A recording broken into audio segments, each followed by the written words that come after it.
tidbits that people wouldn't know about Leland Fisher, or like where they come from, and where they used to be? Maybe if you could point to this picture and tell me a little bit about the history. Ooh, so that is one thing I will have to, let me see, because I'm not the best on all the history. Let me think for a second, because I had some paperwork with some of the history. Well, what can you tell me from memory, just basically? Well, I know. Like, what's this picture about? So this is an old building, Fisher Lumber.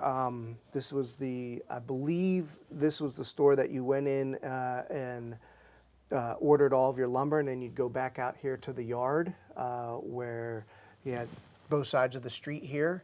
If I'm not mistaken, I'm not sure if it was over here or over here where the actual hardware store was.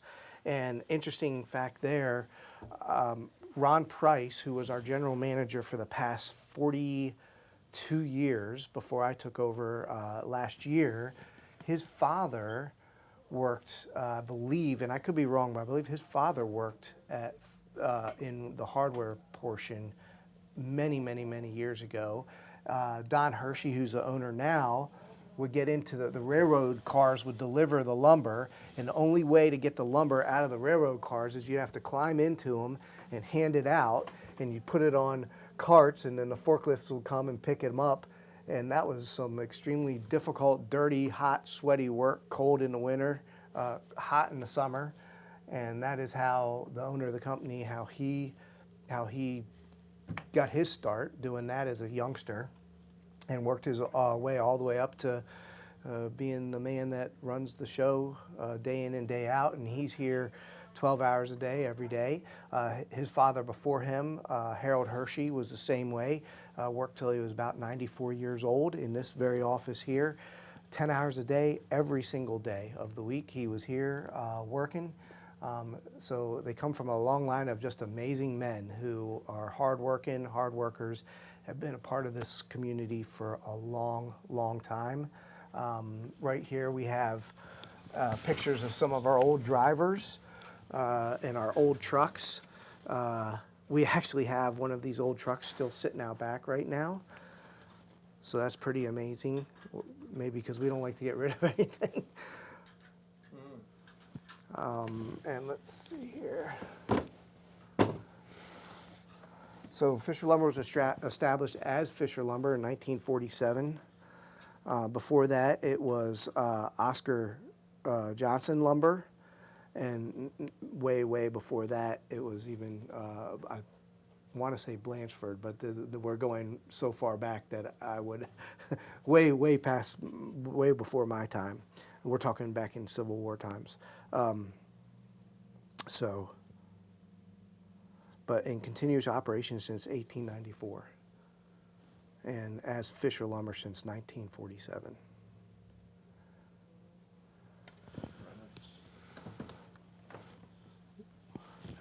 And then right here we have, this is Harold Hershey. His is over at the fair, the state fair, because every single year we would buy a steer, something that we would do for the local 4-H.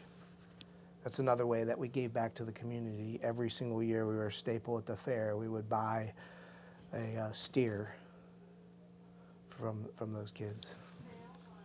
Wow, it's quite amazing. It is. Oh, one other thing I'd love to, it's not as much about the history, it is the history of Fisher Lumber, but Harold Hershey, who again, Leland Fisher, Harold married Leland's daughter, and then Harold's two sons, Dick and Don, took over the business many, many years later. But Harold Hershey, who I already explained, worked 10 hours a day, every day, worked till he was 94 years old.